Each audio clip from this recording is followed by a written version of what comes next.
¿Recibiste la factura que te envié? Eso fue lo primero que me soltó Beatriz, la mujer de mi hijo, cuando por fin logré que me cogiera el teléfono un martes por la tarde, a finales del pasado octubre. Ni un hola, ni un ¿cómo estás, Pablo?, ni la más mínima cortesía antes de entrar en faena. Solo esa pregunta seca, como si yo fuera un empleado administrativo más y no su suegro. ¿Recibiste la factura? Le respondí que sí, con un tono más apagado de lo que me habría gustado. Perfecto. El proveedor necesita el pago para el viernes sin falta o detendrán el próximo envío de material sanitario, añadió ella con una frialdad ejecutiva. Murmuré que me ocuparía de ello, pero antes de que pudiera formular la pregunta que me había llevado a marcar su número, Beatriz ya había colgado. Me quedé allí, de pie en mi cocina en Pozuelo de Alarcón, en esa zona tranquila cerca de Madrid donde el silencio a veces pesa demasiado. Me apreté el teléfono contra el pecho, sintiendo el latido de mi propio desconcierto, mientras miraba por el ventanal el jardín que me había pasado 30 años cuidando con esmero. El arce japonés en la esquina se había vuelto de un rojo intenso, casi violento. Lucía, mi esposa, habría dicho que estaba precioso, que los colores del otoño en nuestro jardín eran el mejor regalo de la jubilación. Ella falleció hace ya 4 años, pero el hábito es más fuerte que la ausencia. Todavía me sorprendo a veces girando la cabeza hacia el salón, con una anécdota en los labios, esperando verla allí. La pregunta que Beatriz no me dejó hacer era, en apariencia, sencilla. ¿Cuándo es la inauguración? Mi hijo, Adrián, llevaba planeando la apertura de su clínica de bienestar casi 2 años. El centro, un espacio de fisioterapia-rehabilitación funcional que bautizó con el nombre de Senderos del Bienestar, debía ser el proyecto de su vida. Para él, era la culminación de su formación y de sus años de esfuerzo trabajando en clínicas ajenas. Para mí, representaba los 315.000 que yo había transferido desde la cuenta de ahorros que Lucía y yo construimos, euro a euro, durante toda nuestra vida laboral. Me jubilé como profesor de matemáticas en un instituto público tras 31 años de servicio, bregando con adolescentes y logaritmos. Lucía, por su parte, fue administradora en un hospital de la red pública. Nunca fuimos ricos, ni pretendimos serlo, pero fuimos cautos, constantes y muy hormiguitas con el dinero. Por eso, cuando Adrián vino a verme hace 2 primaveras, con un plan de negocio detallado bajo el brazo y ese brillo en los ojos que solo tienen los que persiguen un sueño, creí en él con la fe ciega que solo un padre puede profesar. No le exigí una participación en los beneficios, ni un asiento formal en su gestión, ni siquiera que mi nombre figurara en la placa de la entrada. Solo le pedí una cosa: que me mantuviera al tanto de los avances. Que no me viera como a un simple inversor capitalista, sino como a su padre, partícipe de su ilusión. Durante los primeros meses, el acuerdo funcionó a la perfección. Hablábamos cada domingo, generalmente durante la comida o en largas llamadas por la tarde. Me explicaba los quebraderos de cabeza con las reformas del local, la elección de las máquinas de magnetoterapia, el proceso de selección de los fisioterapeutas. Me enviaba fotos de cada tabique levantado. Recuerdo su llamada, casi eufórico, cuando llegaron las camillas hidráulicas de última generación. Fueron meses de cercanía, de sentir que mi jubilación servía para construir algo duradero. Pero entonces, su esposa, Beatriz, tomó las riendas de la administración de la clínica. Intento ser justo con ella y no dejarme llevar por el rencor. Beatriz es una mujer extremadamente organizada, resolutiva y es evidente que adora a Adrián. Sin embargo, desde que asumió el control financiero, algo que Adrián me comunicó con una timidez que entonces no supe interpretar, justificándolo con la experiencia de ella en gestión sanitaria, el flujo de información empezó a secarse.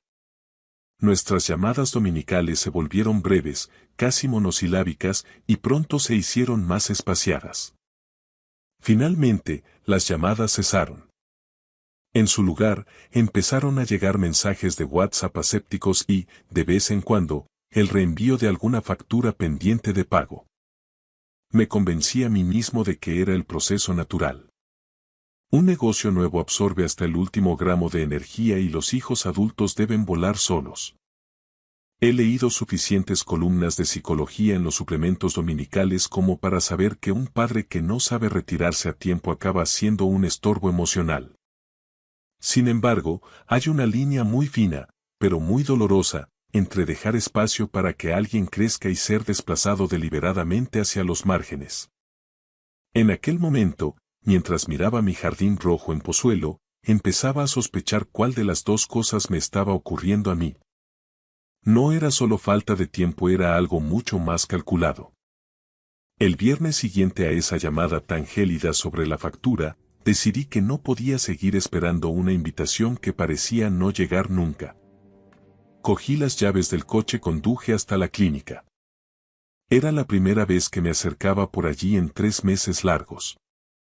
Beatriz se había encargado de disuadirme durante todo el verano, insistiendo en que el estrépito de las obras, el trasiego de los obreros hacían que cualquier visita improvisada fuera una molestia innecesaria, y yo, confiado o quizás simplemente ingenuo, lo había respetado escrupulosamente. El trayecto desde Pozuelo hasta el barrio de Hortaleza, en Madrid, me llevó unos 40 minutos. Atravesé calles que conocía de memoria, las mismas que recorría con Lucía años atrás para visitar a su hermana. Cada semáforo y cada esquina me traían ecos de una vida que ahora se sentía extrañamente lejana. Encontré aparcamiento con una facilidad inusual para ser un viernes por la tarde en Madrid. Caminé hacia el edificio con el corazón latiéndome con una fuerza impropia de mi edad y me detuve en seco a unos metros de la entrada. Ya no había rastro de andamios ni de lonas protectoras. Había plantas elegantes en el escaparate y cuadros cuidadosamente enmarcados que aportaban un aire de serenidad al interior. Sobre la puerta, un letrero impecable rezaba: Senderos del Bienestar. Fisioterapia y rehabilitación. Letras azul marino sobre un fondo blanco inmaculado. Discreto, profesional y, sobre todo, terminado. La clínica estaba abierta. Clara e inequívocamente operativa. A través del cristal, pude ver un mostrador de recepción donde una mujer joven tecleaba con soltura en un ordenador. Había 2 personas esperando en los sofás con carpetas de documentos en el regazo.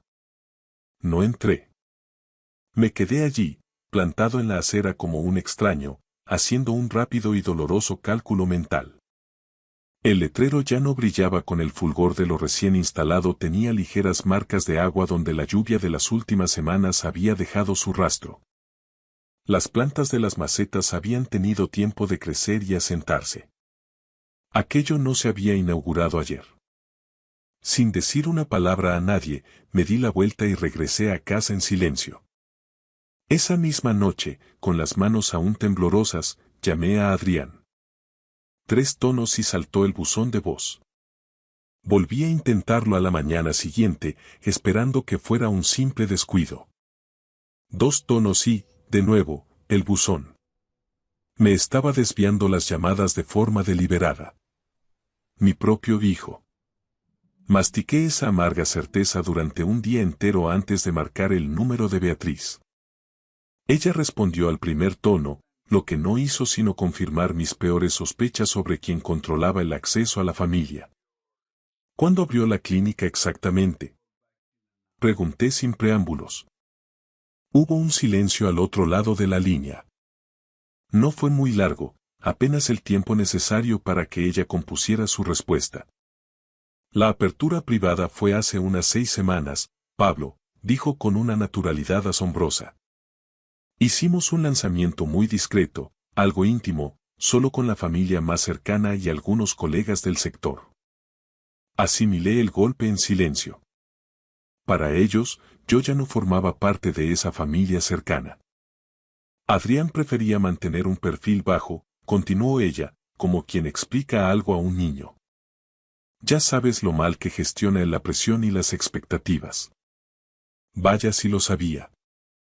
Adrián siempre había sido un chico sensible, alguien que sufría de ansiedad antes de cualquier examen o evento importante. Toda mi vida me había esforzado por protegerle de cualquier estrés innecesario.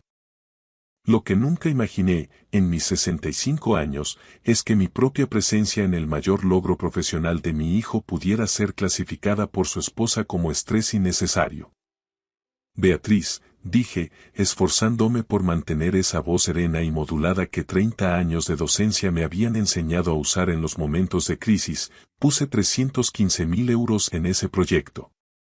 Algo que te agradecemos profundamente, replicó ella, cortando cualquier asomo de sentimentalismo. Adrián te llamará en algún momento de esta semana. Pero no llamó. Pasaron los días y el teléfono permaneció mudo. No soy una persona que suele actuar por impulsos viscerales. Lucía solía bromear diciendo que yo era capaz de convertir la elección del menú de una cena en un tratado de investigación filosófica. Sin embargo, la deliberación no debe confundirse con la pasividad. Mientras las noticias de mi hijo seguían sin llegar, empecé a moverme con el cuidado y la discreción de quien sabe que está siendo gestionado y se niega a aceptarlo. Era hora de dejar de ser un espectador y empezar a prestar atención a los detalles que Beatriz prefería mantener ocultos. Empecé a prestar una atención minuciosa a todo lo que antes daba por sentado. Desempolvé mis registros y revisé, uno por uno, cada movimiento bancario, cada recibo guardado en carpetas y cada correo electrónico relacionado con la clínica de los últimos 2 años. Había sido extremadamente meticuloso con la documentación, un hábito de profesor de matemáticas que Lucía siempre celebraba y que Adrián solía considerar una exageración.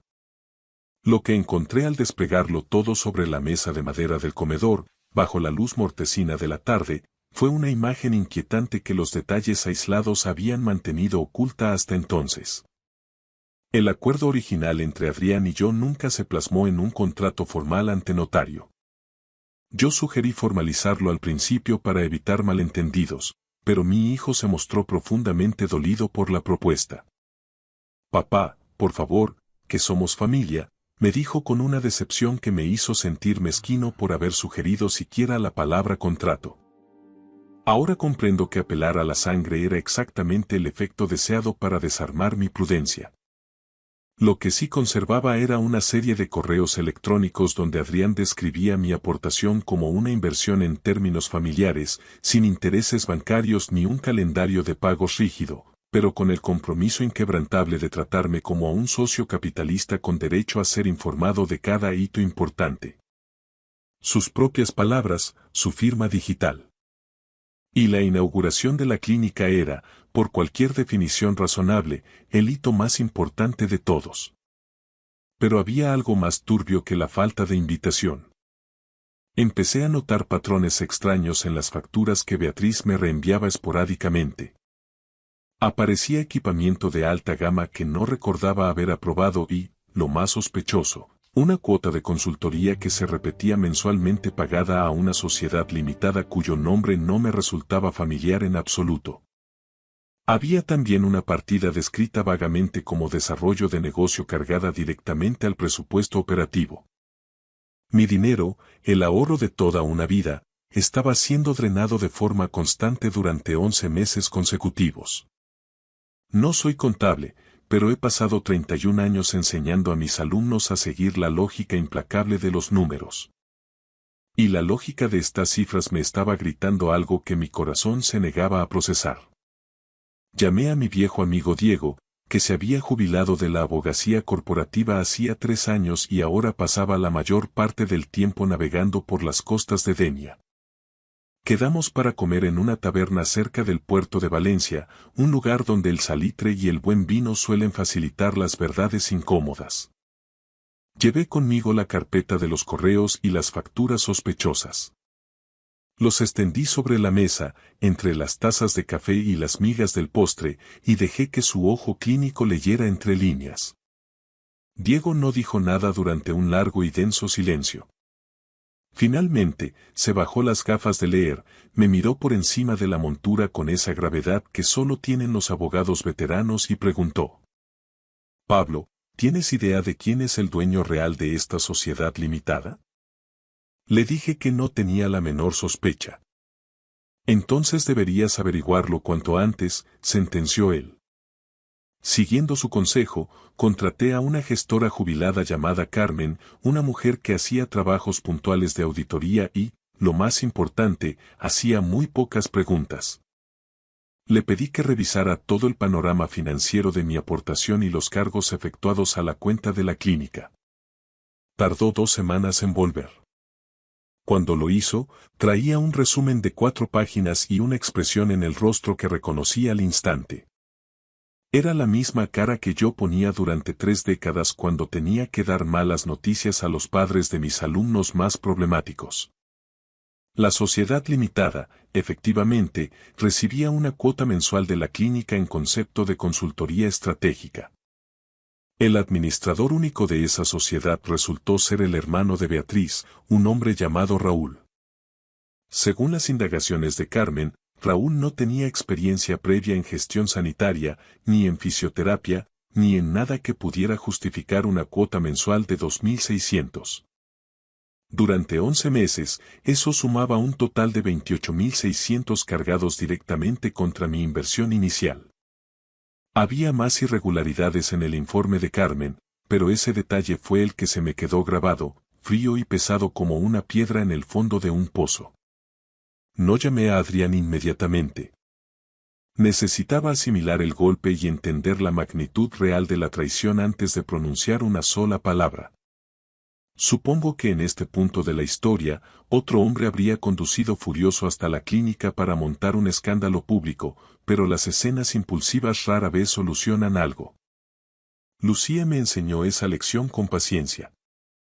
No se gana la batalla gritando más fuerte.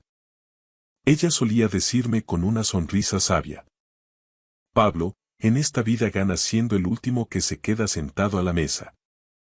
Y eso era exactamente lo que pensaba hacer. A través de un contacto mutuo, el marido de una antigua colega del instituto que casualmente había gestionado locales para el propietario del inmueble de la clínica, logré acceder a una copia del contrato de arrendamiento. No entraré en detalles sobre cómo lo conseguí exactamente en España. A veces, una cañada de favores y un café a tiempo abren más puertas que un requerimiento judicial, y no es algo que deje en buen lugar a nadie. Lo que importa es lo que descubrí entre aquellas cláusulas de lenguaje jurídico farragoso. El contrato se había blindado con un aval personal de cuantía desorbitada. Y no estaba firmado por Adrián y Beatriz de forma conjunta, como me habían dado a entender, sino por Adrián en solitario. Independientemente de la pomposa estructura empresarial que Beatriz me había vendido, el riesgo financiero real, el que te quita el sueño y te puede dejar en la calle, recaía exclusivamente sobre los hombros de mi hijo. No había protección societaria ni responsabilidad limitada que valiera frente a aquel aval. Si la clínica fallaba, Adrián respondería con todo su patrimonio presente y futuro. Me pregunté, mientras releía el documento en la soledad de mi salón en Pozuelo, si Beatriz era consciente de esto cuando autorizaba esos pagos mensuales a su hermano Raúl. No sé qué conversaciones tenían entre las paredes de su casa, ni qué silencios compartían. Lo que sí sabía es que mi hijo cargaba con una losa que quizá no comprendía del todo, mientras la persona encargada de proteger sus intereses desviaba parte del flujo de caja hacia su propia sangre. Llamé a Adrián un domingo por la mañana, rompiendo el largo silencio que se había instalado entre nosotros. Respondió al quinto tono, con esa desgana de quien no quiere ser interrumpido. Hola, papá, su voz sonaba pastosa, cansada. No se mostró sorprendido, sino más bien como un hombre que lleva tiempo esperando una conversación inevitable y no ha pegado ojo anticipándola. Me gustaría pasar por la clínica, le dije, midiendo cada palabra. No quiero presentarme de improviso, así que te aviso con tiempo. Estaré allí el martes por la tarde. Hubo una pausa densa, un vacío al otro lado de la línea. Claro, papá. Faltaría más. Me gustaría que Beatriz estuviera presente. Es importante que estemos los tres. Otra pausa. Esta vez mucho más larga, casi eterna. Se lo preguntaré, respondió al fin. Por favor, hazlo. Es necesario, Adrián. La reunión del martes fue, posiblemente, uno de los momentos más amargos de mi vida. Me pasé todo el fin de semana preparándola con la misma meticulosidad con la que organizaba las tutorías más conflictivas de mi carrera. Con método, sin un ápice de ira y con el firme objetivo de llegar a un entendimiento constructivo en lugar de imponer un castigo ejemplar. Llevé conmigo el informe detallado de Carmen, mis registros de correos electrónicos y la copia del contrato de alquiler. Adrián y Beatriz me recibieron en el pequeño despacho trasero de la clínica, un espacio funcional que olía a pintura fresca y desinfectante. Mi hijo parecía no haber dormido en una semana, tenía ojeras profundas y evitaba mi mirada. Beatriz, en cambio, se veía serena, envuelta en esa calma ensayada que algunas personas se ponen como una armadura antes de entrar en batalla. Puse los documentos sobre la mesa, justo en el espacio físico que nos separaba, y dije en voz baja: me gustaría que revisáramos estos números juntos. Por el bien de todos. Lo que siguió fueron 2 horas de tensión contenida que no pienso transcribir al detalle. Hay cosas que pertenecen a la intimidad de una familia y allí deben quedarse. Beatriz intentó justificar los honorarios de Raúl como un apoyo logístico estratégico imprescindible durante la fase crítica de puesta en marcha. Adrián, con la mirada perdida en un punto de la pared, balbuceó que no conocía el alcance real de lo que se estaba facturando. Beatriz insistió, con una frialdad que me erizó la piel, en que él estaba al tanto de todo. Finalmente, Adrián admitió que había firmado autorizaciones genéricas y cheques en blanco, confiando ciegamente, sin revisar ni un solo detalle. Fue doloroso de presenciar. No porque sintiera que me estaban mintiendo descaradamente, aunque hubo momentos de duda razonable, sino porque vi a mi hijo, al hombre que Lucía y yo habíamos criado con tanto amor y valores, sentado frente a su propia esposa dándose cuenta de que sus versiones de la realidad no encajaban.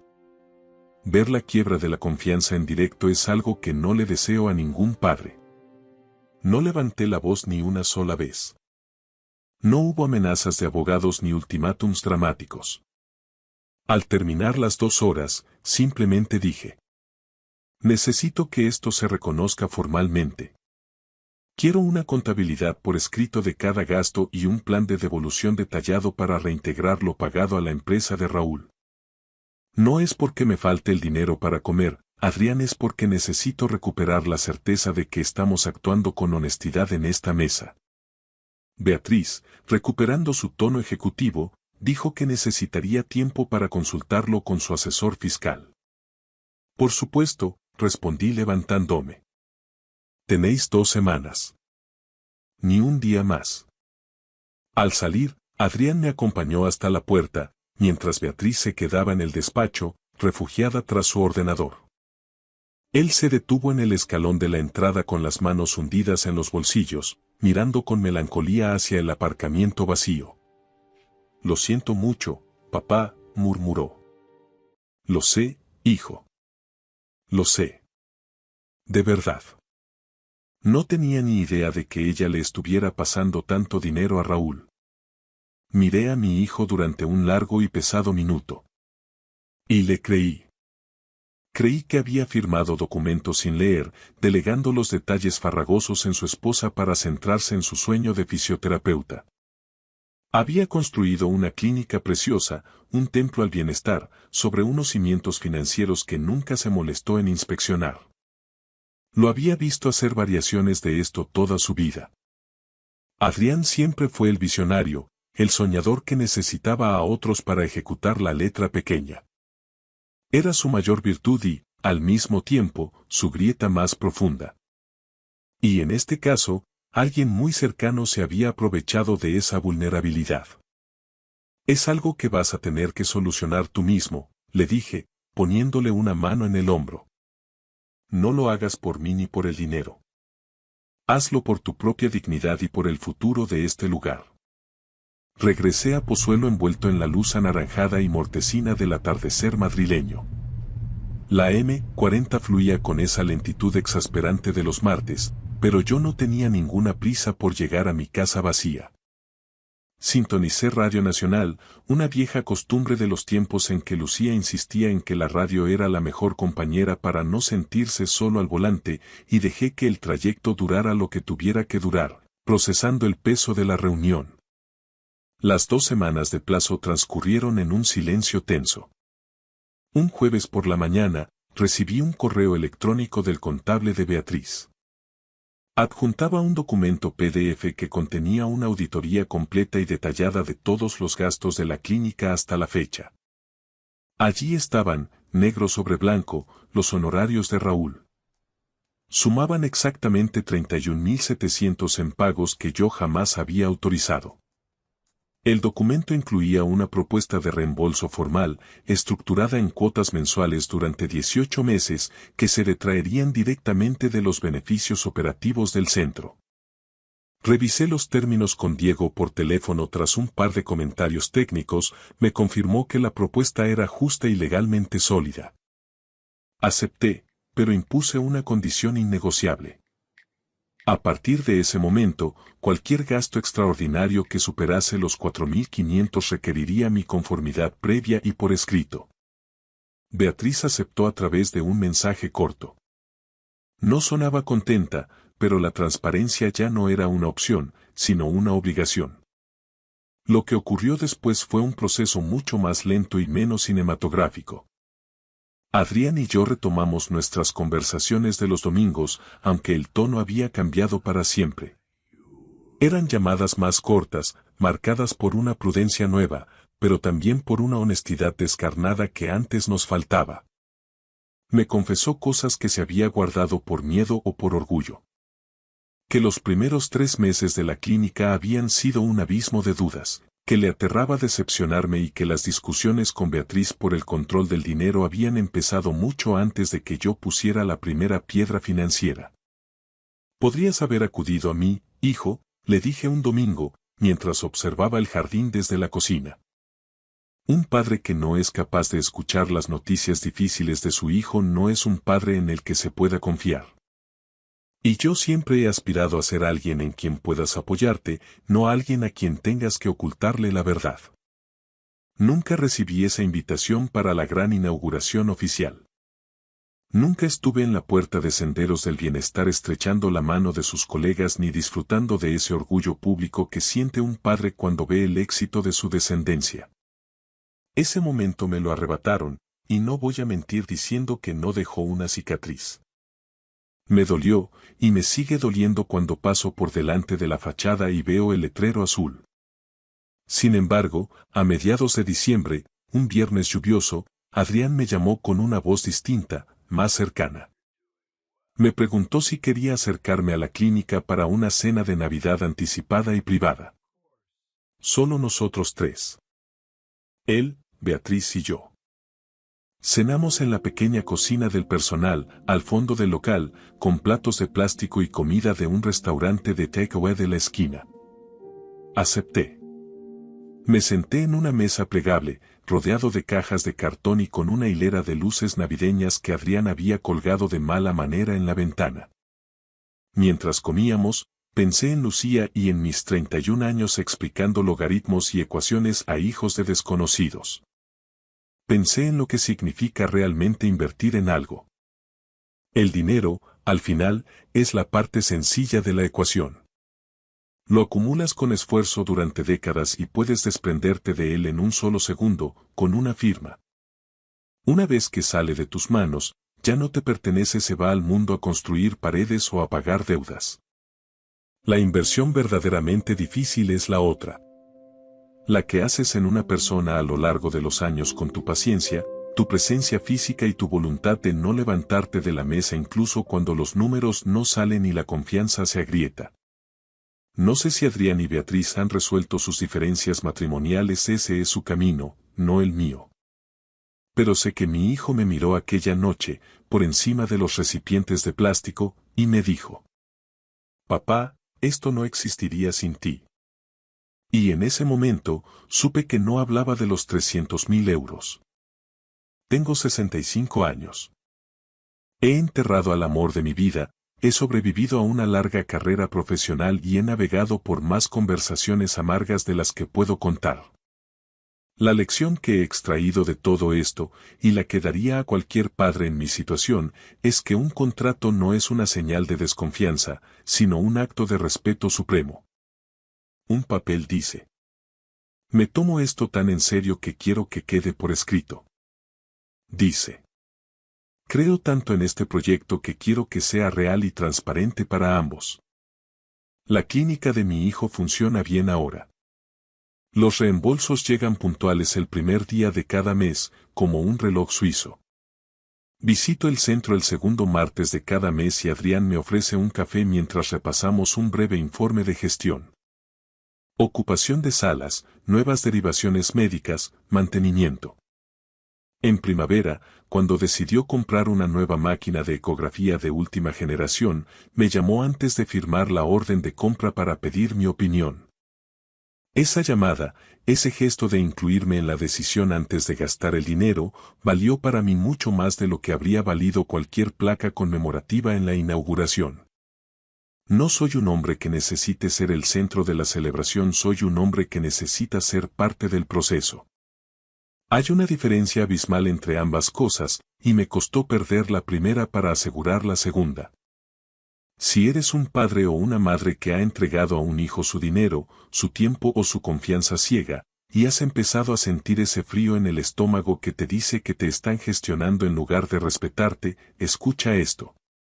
Tus sentimientos son información valiosa. No los ignores. No te convenzas de que eres una persona difícil o de que el amor familiar exige el silencio ante la duda.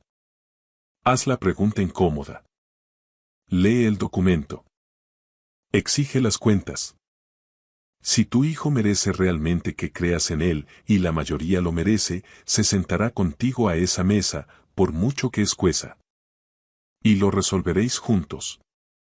Eso es lo que significa ser una familia en el mundo real. No es la ausencia de conflictos, sino la voluntad inquebrantable de afrontarlos de cara. Gracias por escuchar mi historia hasta el final.